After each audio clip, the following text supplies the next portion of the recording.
basic requirement you need to satisfy for effective cross-functional relationships is to instill trust in them that you have the right intent, number one. Number two, to demonstrate to them over time that you have the competence. And number three, to reassure them that you have empathy for their role and for what they are trying to do and for their responsibilities in the organization, which will be sometimes very different from yours. This is the formula for highly effective cross-functional relationships. And the third one, right, to demonstrate empathy for their role is actually the first one I put into practice when I'm starting a relationship. Say somebody in legal, somebody in biz dev, somebody in some other function, because that one's the easiest and doesn't require a lot of shared context. And the way I do that is I do two things, like say a new cross-functional counterpart that's crucial got assigned, or you've joined a new team, whatever, right? So now you're meeting all these cross-functional people in support, in sales, in marketing, in 50 other places as a PM. So usually you'll do a one-on-one with them at some point, meet and greet, hey, how are you, blah, blah, all that stuff. And for my first conversation, my goal is to help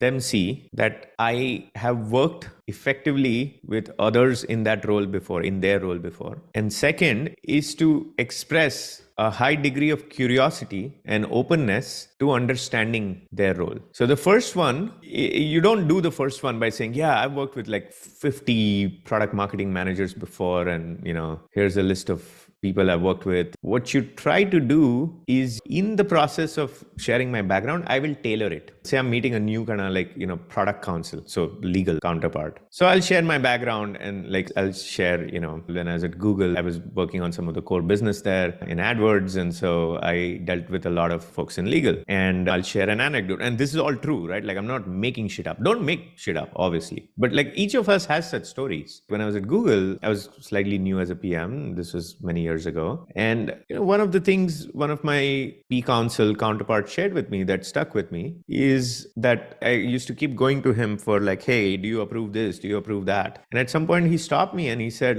no, don't use the term approve. We are here for advice, not for approval, right? Ultimately the decision rests with you and the business side. Now, of course, if you're going to do something illegal, we will let you know and we will get in the way of that, obviously. But most 99.99% of the things we do, they're not black or white. It's about risk and managing risk and making trade-offs and that sort of thing. This really changed my perspective on the legal role. And then I do the other thing, right? The second part of what I said, which is what do you think about this?